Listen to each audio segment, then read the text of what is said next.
That will do.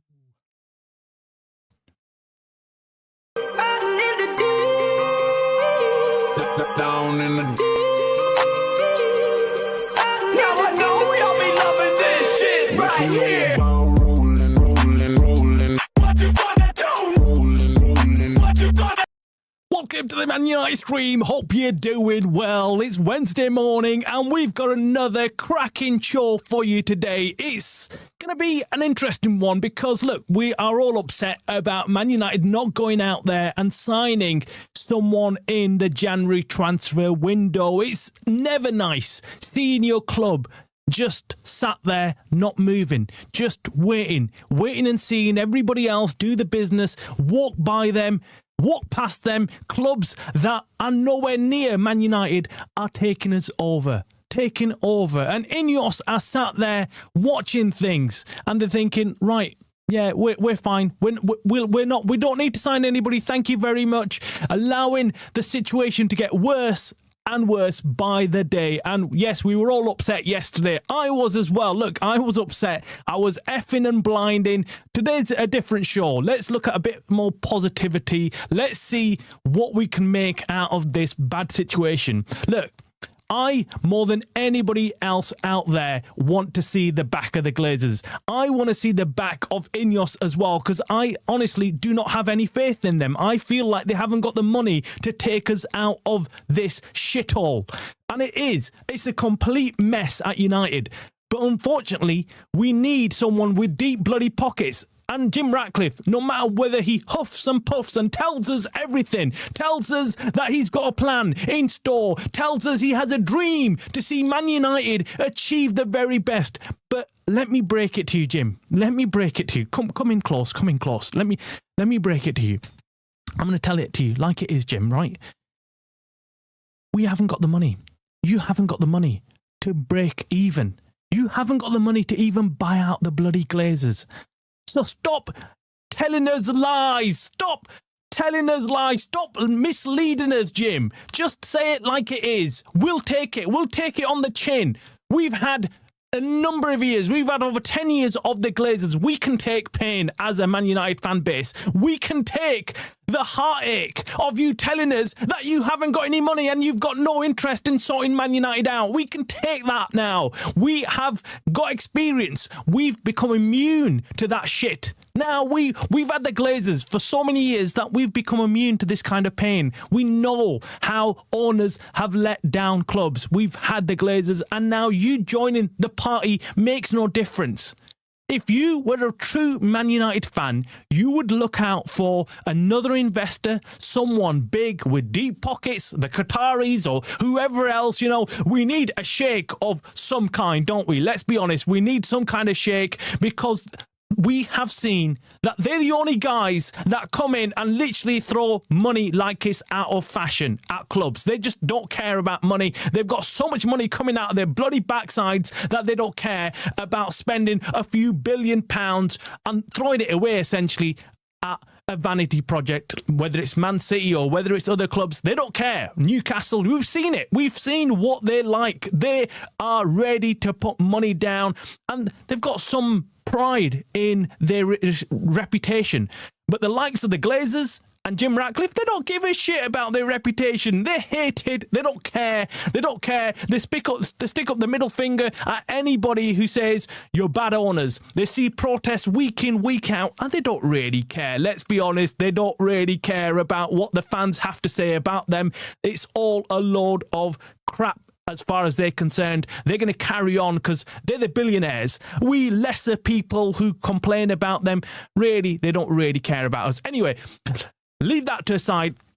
Let's break the news this morning that we're getting. And these are, again, sources revealing that INEOS have got a plan. They've got a plan B.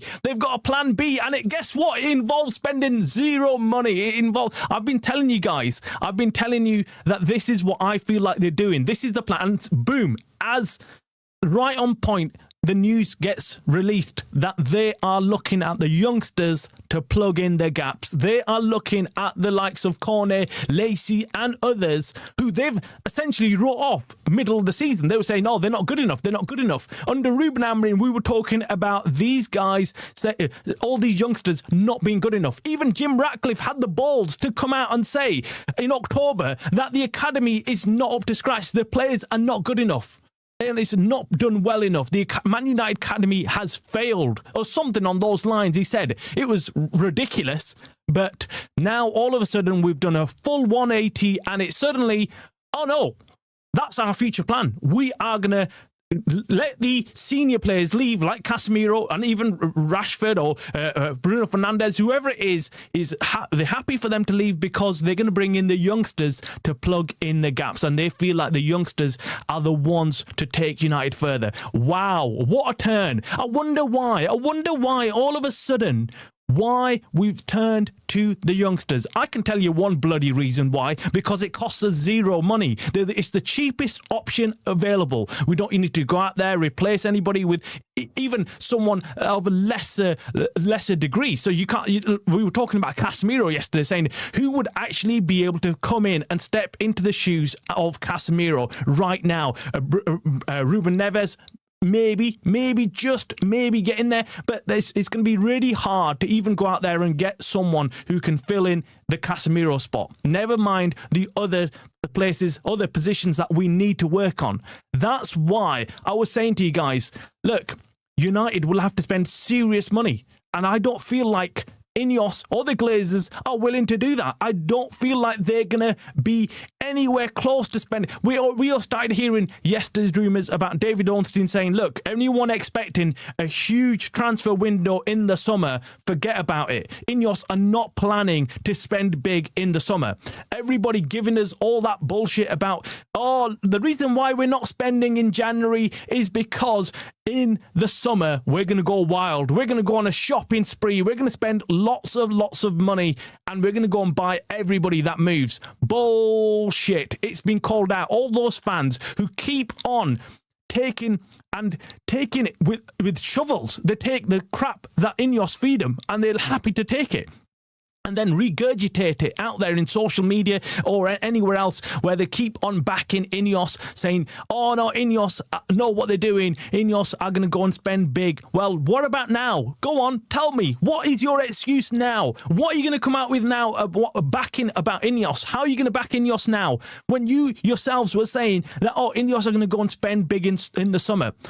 I don't think it's going to happen. I really don't. I feel like INEOS are going to players once again. And this news coming out about Seko Kone. Now, he's been sent out on loan. Let me actually bring that up because it's interesting news. Now, you're probably thinking that. You're probably thinking, why is Travis on about a player like Seko Kone who's going out on loan? Well, he's gone out on loan. We know he's gone out on loan to the Swiss League. And look, the reason why they've sent him out on loan is because they want him to get up to speed. They know he's not going to get a lot of football at United right now, and so they've sent him there in the hope that once he's finished the season, he comes back to United and he slots into that position of Casemiro. Now, don't get me wrong, I love the thought of youngsters making it into the first team. I love it. That's what you've heard me for months and months. You know what my thoughts have been on Kobbie Mainoo, even though there was talk about him leaving, even though there was talk about him wanting to leave under Ruben Amorim, and everything looked like it was going to head completely south with Kobbie Mainoo leaving Man United. I was steadfast. I kept saying it to you guys. I want Kobbie Mainoo to stay. I really like youngsters making it through the academy, through to the first team. It just gives you something different, and you know that these players are United through and through. So, yeah, Seko Kone coming through the academy, coming through the ranks, and then playing for the first team. Absolutely. In fact, I thought he might already have been given a chance under Carrick and under Ruben Amorim, but clearly this season he's not. I heard really at the start of the season that this kid's going to come in and he's going to break through the first team, but unfortunately not. And now there's talk of him coming back in the summer, being ready to go for United as a first team player. Not only him, we've got Lacey as well. a player that people are now talking about. We've seen him, actually. We've seen Lacey in action. That cameo appearance that he made. I can't remember who it was against. I can't remember. Was it Burnley? I can't remember now. But it was with against a team that we kind of needed the goal, didn't we? But again, Lacey is going to be a sensational player. I have some under 21 footage of him. Let me just play that, actually, because he scored a bloody hat-trick in that. Let me bring that up, because that was sensational. A treat from me, guys, to you. This is Lacey in action in the under 21s. So the goals he scores, I mean, brilliantly finished there. Brilliant finish that. This kid's got talent. He's got talent. He is going to be one hell of a winger for us. Right now, the problem is that he's got like the likes of Ahmad and Mbumo playing down that side, so it's hard push to get him any games. But I certainly think he can do a job for us going forward. He is someone that can really progress. Let's see, second goal here. Is that he's a pen, isn't it? It's a pen, yeah.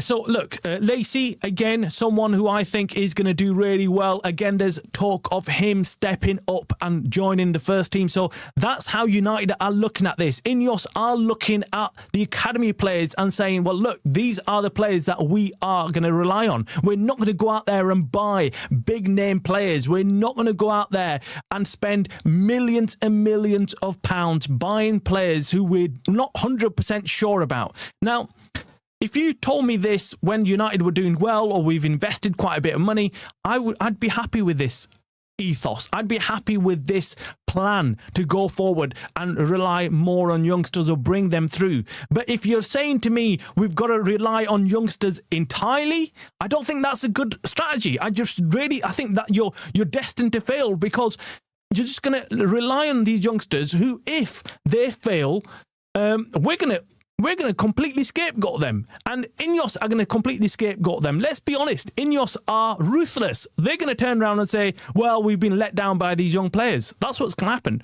These players that we're bringing in, we might just rely on them. And then if they screw up, we're like, right, it's all because we were playing youngsters. Okay, let's go back to basics again. Let's go and buy some more senior players. Let's go and buy players who are ready to do what they need to do immediately, rather than learning on the job. That is why I feel like this could be a disaster waiting to happen.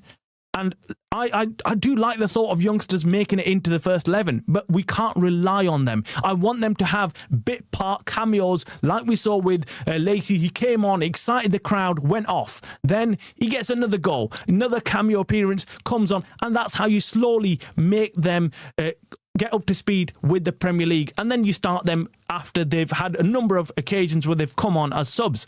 That's how you do it. That's how it's always been done. You don't throw them in the deep end and expect them to swim, because most of them don't. Most of them end up drowning, and then we're like, okay, loan them out or send them off, sell them off, whatever. How many youngsters have we seen at United who we were talking up like, oh my God, he seems Hannibal, for instance. We saw other youngsters come and go, and we're like, oh my God, he's going to be the next big thing. Boom. We drop him into the deep end, they sink, we send him out. And I don't feel like it works. We need senior players, we need top players to go with the young players as well. We can't just rely on one. So INEOS's plan, I'm not happy with it. I'm really not happy with it. I don't feel like it's going to be a plan that we should be relying on. Let's be honest. I'm not a big fan of it. I'll come to the chats in a minute. Let me know in the comments below if you think it's any good. You think if the youngsters can do a job.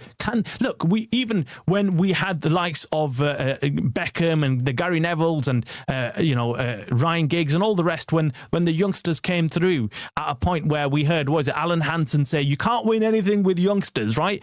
And that was a shocking display by United, as in that went against the grain. Alan Hansen wasn't wrong. It was just that United just had Sir Alex Ferguson steering the ship, and he took these youngsters to a place where even they didn't dream of what they didn't dream of doing. It was just crazy. Anyway, let me come to the chat. Let me see what everyone else is. Nish, welcome. Stephanie, welcome. Hope you're doing well. CR7 has gone on strike because Al Nassr aren't spending. Imagine if we were here. If he was here, he'd be completely right. You have to spend to win. Absolutely, man. Everybody in the world of football knows that. Everybody knows that you've got to spend. I'm not saying you've got to spend ruthlessly, like completely blindly. I think United, let's be honest, have spent like that in the past. They have spent, and they've spent big, but they've spent completely on the wrong players. If you've got the right people scouting, you've got the right recruitment department, they can go and get players for the right price and without overpaying. That's why you need that structure behind. If you've got that, then you can go and buy players. I think United in the past have just willy-nilly just gone off Woodward and whatever else, deciding, right, let's go and make a marquee signing. Whether he fits into the team or not, doesn't matter. I think that's what the problem has been in the past. And yes, I know there'll be some fans still backing the Glazers and INEOS and saying, we've spent millions of pounds and we've spent loads and we're equivalent to the spending of all the other clubs in the Premier League. Yes, you could argue that, but we have spent in a way that no other club has. We've been reckless with that spending. We've not bought in players that were, going to go places with the potential of being very good. We've bought in players who are simply out of the game. They're almost retiring, and we bought them in for a huge amount of money. That is not what I want. I want to bring in players that have already proven themselves, but have still got a lot more to give. That's the point you buy players at. Players who are young, but very talented, who can come in, join United, and go to a place where we know they can potentially reach. And yes, coming back to Cristiano Ronaldo kicking off, he knows, he's been there, he's seen it a lot. He knows what you can do with investment and what you can do with the right players. He knows you need the right team to succeed. If you don't have the right players, it doesn't matter what you do, you cannot succeed. Now, do I agree with him going on strike? Well, look, CR7, he's quite an emotional kind of guy, isn't he? So he's going to do what he's going to do. I'm not really bothered about Al Nassr and what they're doing there. I mean, they're just funny. They're a funny lot out there, aren't they? In terms of their spending, they spend big one season and then they've not spent a lot in the rest. They started off with a big bang, didn't they? They spent a lot of money, and I think they've kind of petered down now. There's lots of links being made to them, but they've not made any major signings, haven't they? I mean, there was talk about Vinicius Jr. not long ago about how they're going to offer him huge amounts of money, but it's all rumours. Nothing's actually happening. Talk is cheap. Action speaks louder than words. Yep, exactly. Thanks. Yes, Def, that is true. The Saudi PIF should sell Newcastle and buy us instead. Well, do you know what the funniest thing about that is, Anish, is that I've thought that many times. I thought, what attracted them to Newcastle? Don't get me wrong. Of course, it's a big club. It's football in Newcastle is huge. But it's Newcastle. They were always never going to really attract the attention and the media hype that comes around the big clubs. And United is that club. Up north, there is only one major club for me anyway. I feel like in terms of world ranking and world media that everyone wants to know about, and it's Man United. You don't get the same hype about any other club in the Premier League. Absolutely not. Anyway, our BS deflectors are on full power. Yes, they are. They are absolutely grinding out that shit. I'm telling you, they've got them working overtime. The PR people for INEOS and the Glazers are working overtime. I'm telling you, there's some other shit news that I got last night as well. And it was so obvious that it was just simply INEOS putting this news out. And I thought, oh my God, come on, give it a rest, will you? We've been there, done that. We know what you're playing, what game you're playing. We've seen it. Stop it, please. We know. Oh, that's what it was. That United were linked to making a signing for somebody. I can't remember who it was, but United were in last-minute meetings discussing whether they should sign somebody, and then it was decided that they would save the money. Bullshit. Bullshit. There was no last-minute meeting about signing players. At the last hour of the transfer window, apparently United went into a high-level meeting and there was discussions about maybe signing somebody, and then it was decided not to. Come on, shut up, man. Shut up. We know what you're like. Your intentions were made clear on the 1st of January. You did not want to bring in anybody. You'd rather sack the manager and spend £30 million in sacking him than actually going out there and buying somebody. Now, I'm not saying they shouldn't have sacked Ruben Amorim. I think that should have happened, but it should have happened a long time before the transfer window actually opened. But there's no excuse for not going out there and buying the players we need. They're milking us for everything, and they're going to flog us to Qatar. It's so obvious. Do you know what? That'd be a dream come true if they were to sell us off. I mean, anything to sell us off. If that means they're going to sell us off, please do so. Please, I beg you to sell us off. Sometimes I wake up thinking, if only today was the day where we get news that the Glazers have had enough. And I'd love to be breaking that news. I would do a full 24-hour long stream if I got the news that the Glazers were going to sell up. Honestly, I would be hyped. I would be over the moon. I'd be jumping for joy. And I'm sure lots of other fans would be as well, because that is the true moment that the club gets resurrected. Because until the Glazers do not leave, we still have this huge weight holding us down, holding us back. We can never run because the Glazers have got us by the feet, and they're not letting go. They're not letting go. I remember the phrase strategic investment. It's ringing in my ears when Glazers allegedly put club up for sale. It never was going to be sold. Sir Jim Ratcliffe has joined the money milking process. That is really good comment. And the reason why, Steph, is because I've gone back. Do you know what? I'm gonna put something out to you guys. Yeah. When this was going on, and I read this statement. Now, I've moved in these kind of circles before, so I'm familiar with these kind of statements. I know how they're prepared. I know how it's kind of put out there, and what these words essentially mean to someone who knows what they're trying to say. To the average layperson out there reading this kind of blab about strategic investment, blah blah blah. They might be thinking, that's it, the Glazers are selling up and leaving. But I read between the lines and I said, guys, and I was saying this back then, I was saying this to everybody. I remember going on Twitter and spaces on there, and there was a huge space there, and I was saying to everyone there, I said, look, they're not going to sell. The Glazers are not going to sell. If you read through this statement and you read through it very carefully, the strategic investment, it almost is saying, we're not leaving, but we want money. We're not leaving, but we want someone to rescue us. And I said this, and everyone on the space, the speakers were like, no, Travis, no, you're wrong. You're wrong. The Glazers are selling up. They're selling up and they'll be gone. And I was like, I'm telling you guys, they're not going. I'm telling you, they're not leaving. And no one believed me. No one believed me. And there was an accountant up there. There was a few other professionals on there saying, no, Man United are selling up. And I said, look, in my experience, having looked at these kind of things, I'm telling you, they're not leaving. They're not leaving. And what happens? 2 months later, we get the news. Jim Ratcliffe has come in and joined, as Stephanie says, the process of milking Man United. And that's essentially what he did. He came in, he himself in interviews has said United had run out of money.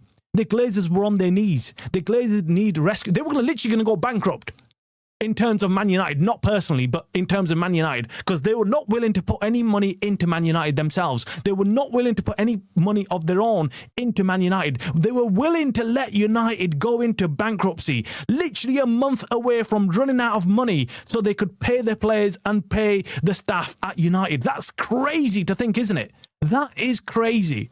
But this is how they have treated Man United. And Jim Ratcliffe, upon seeing this, didn't think, do you know what? I'm going to let this happen. I'm going to let the Glazers sink. I'm not going to rescue them. I don't want to be the fan that rescued the Glazers. Why not wait? Why not wait and then buy them out when they completely have no option?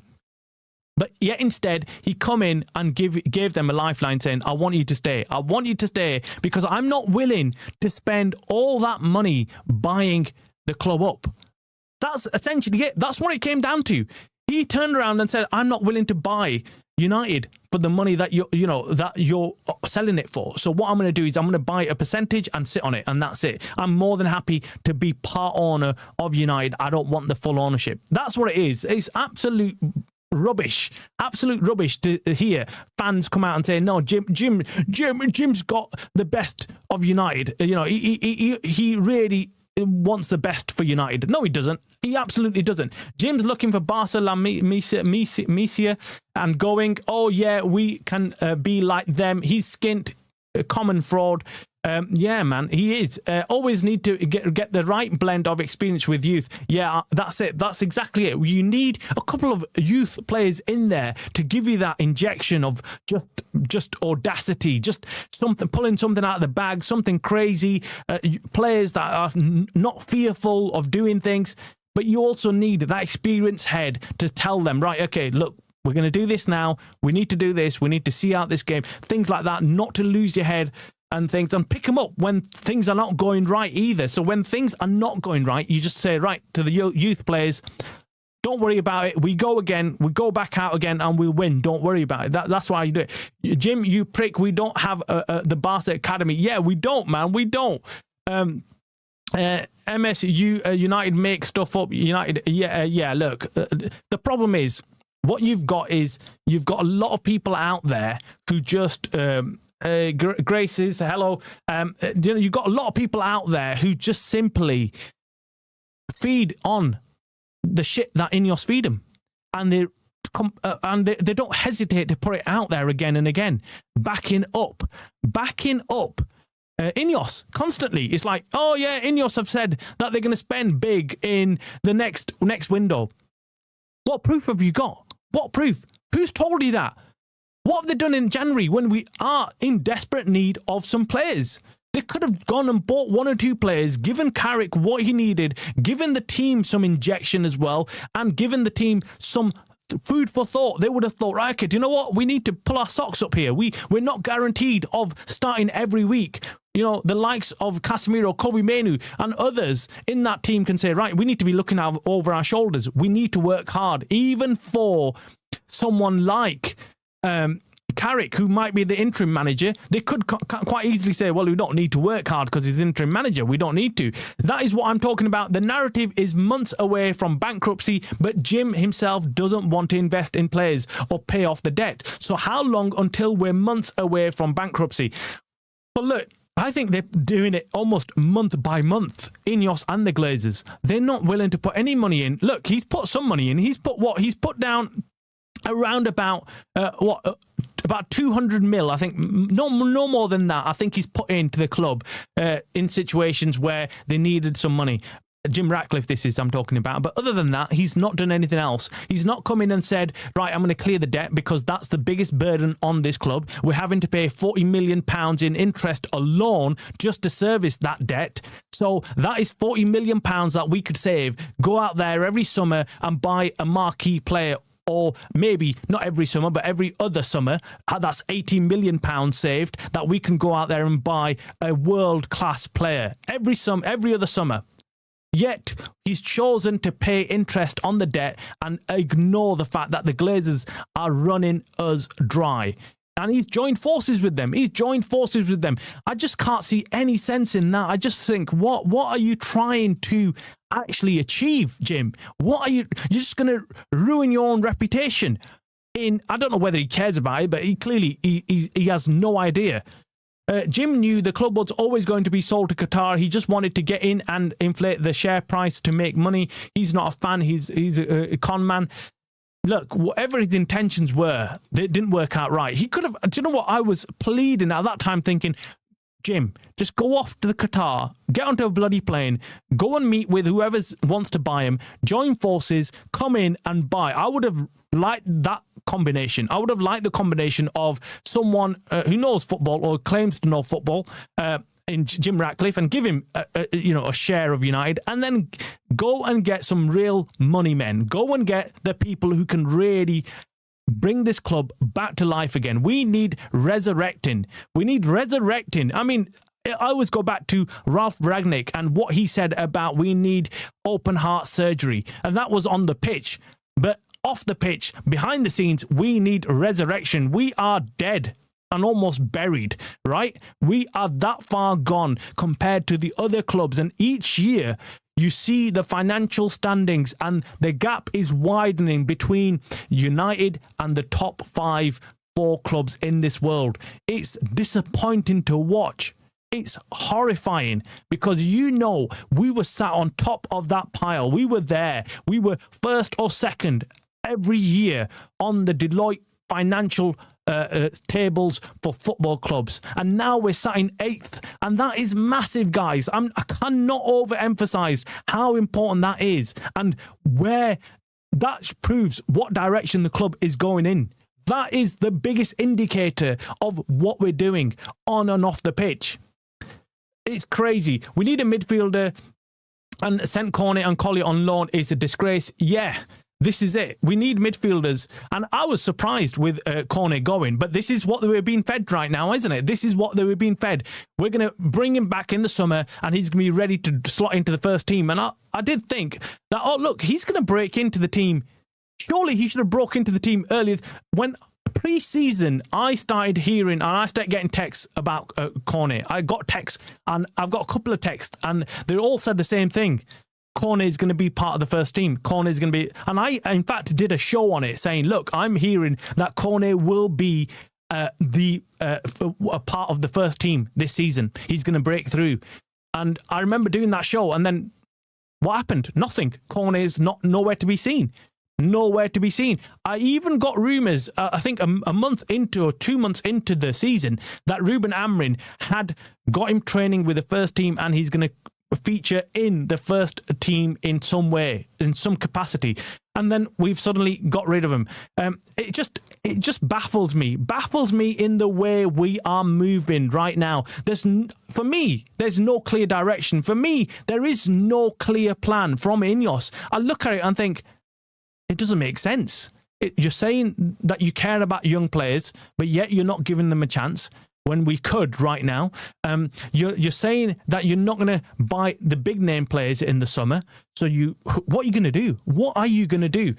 Stephanie says midfield neglect has been going on even at the end of Sir Alex Ferguson time at United. We like shiny toys, not pragmatic engine room players. Yeah, look. Really good point. Even when you go back to the early days of Moyes, and he bought Fellaini. Remember that? I mean, I was like, oh my God, where are we going? What is this? And I remember fans having a big kick-off about it and stuff. He did all right, but he's not a Man United player. That was the beginning of the end for United. When we started signing players like that and we knew, shit, this is not Man United. We don't normally do this.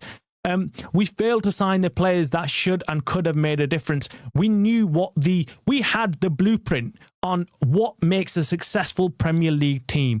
And we took that blueprint, we looked at it and we were like, yeah, forget that. The Glazers, Woodward and the likes looked at the blueprint that Sir Alex Ferguson had used time and time again to rebuild his teams and win the Premier League. And they took that blueprint and they threw it out the window and they said, allow that. We don't need an engine in the middle of the park like Keane, or we don't need, midfielders in the Premier League that can actually just go in, week out, non-stop and play gritty football, whether it's snowing, whether it's raining, whether it's cold, whether it's sunny. They don't give a shit. They just go out there and do their job. But we stopped signing them kind of midfielders. We stopped signing them kind of players. We started going for players who we thought were going to do a good job.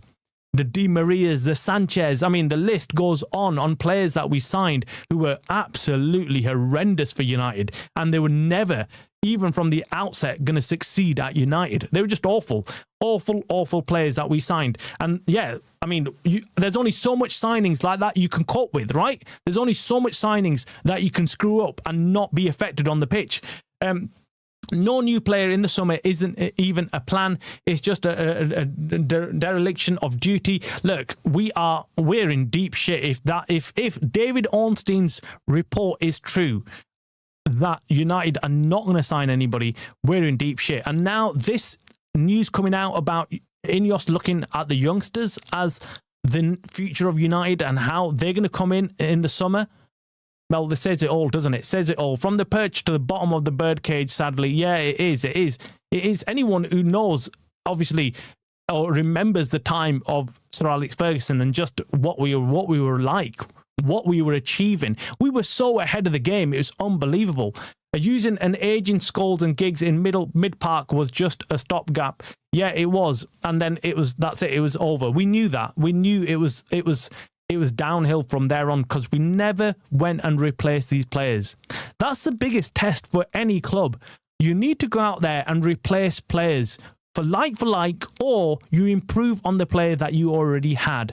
My question is, are we going to do that now? When Casemiro leaves, are we going to go and get someone just as good or if not better? It's going to be a hard ask. It's going to be a really hard ask to go and do that. Are we going to go and replace other players? And do you know what? This is why I can't face the fact that we could possibly lose Bruno Fernandes in the summer. When fans come out and say, yeah, do you know what? We're fine with Bruno Fernandes leaving in the summer. If we get an offer, we sell him. Look, if we get an offer for 100 mil, would I take it? I probably would. But my fear is that I don't think we're going to replace Bruno Fernandes. If we get that 100 mil, I don't think this club has got it within them to go out there and replace Bruno Fernandes with like for like, someone just as good. So we might as well hold on to Bruno Fernandes. His numbers are insane right now. I don't feel like we've got the ball. The ball is not in United's court. I feel like Bruno Fernandes is now going to decide his future. So we rely on him to make that decision, whether he wants to stay, whether he doesn't want to stay. But that is my biggest fear I have, which is if we lose Bruno Fernandes, we might never replace him, just like we never did with Scholes and Giggs and all the rest. And that's where you really see a drop-off in the club. You see that if you can't replace players, if you haven't got a plan going forward, and if you haven't got a long-term plan, and INEOS do not have a long-term plan, that's where we are going to suffer as a club, and we're going to drop further behind. Let's say we don't get players. Who's playing the number 6 role? Well, this is it. Who is going to play that 6 role? Who is going to play that role? I have no idea. I have no idea which youngster they're going to turn to and say, fill in that gap. I just feel like I don't feel like they've got a plan. I really don't. From what I've seen just in this last month of the sacking of Ruben Amorim, it just tells you INEOS do not have any long-term plan. When they got rid of Ruben Amorim, I said to you guys then, I said immediately the day after, I said, INEOS don't have a plan. INEOS don't have a plan. And anyone who's running a club, anyone who's running any kind of business will tell you that they always have a contingency plan. They always have a day after plan if something was to happen, something drastic, like, the business gets burnt down or the business gets closed down or something else happens, an earthquake or whatever it is. You have a plan for the next day. What do you do? How do you get back up again? What do you do? These guys got rid of Ruben Amorim on a whim, not knowing what they're going to do the next day. That is crazy way of running things. Cantona was semi-replaced by Sheringham. CR7 was semi-replaced by Valencia. Casemiro will need to be replaced by at least 2 players too. Yeah, look, but can you see the drop-off from them players? I mean, that is what my concern is. So we've got Cantona semi-replaced by Sheringham, but nowhere near. CR7 replaced by Valencia. Again, semi-replaced, nowhere near the likes of the output that we were getting at that time from Cristiano.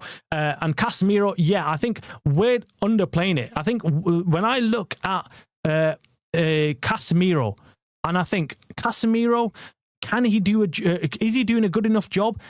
I think we underestimate what he's actually doing. The only time we really find out what he's doing is when he's out there and when he gets taken off, and suddenly our level drops massively. And that's why I feel like, oh damn, we've got an issue here, because how do we replace how do we replace Casemiro? We can't sell Bruno now. It's impossible. Well, not if we're not gonna go buy anybody. Not if we're gonna buy like some shitty, crappy player to replace him. It's just not good enough.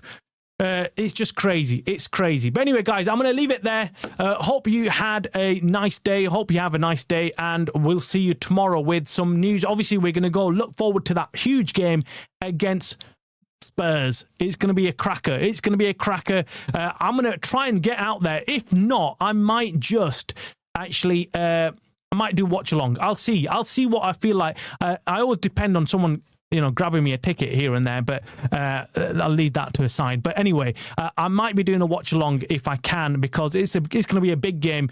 But I also like the thought of going down as well. But it's going to be a crazy game, whatever it is. Spurs, after their City draw, will be hyped. They'll be looking for some kind of redemption for their fans. Can United do a job on them? Absolutely. I think United are set up to do a really, really terrific job under Carrick, and I think we can. Maguire wants to take 80k a week less to stay. Look, if Maguire is going to take a reduction, and I think we might as well keep him, because let's be honest, if we can't go and sign better players, what's the point? What's the bloody point? Let's just say like it is. INEOS are not willing to spend any money. We've got a World Cup year coming as well. The summer's going to be packed with lots of things going on. Are we really going to have time to go out there and pin down the top players who are already out on international duty? That's my problem. I think we are going to struggle. We're going to struggle to do that. But anyway, guys, make sure you hit the like. Make sure you subscribe if you're not already subscribed to the Man United Stream channel. And I'll see you tomorrow back once again with another live stream. Thanks very much. Take care.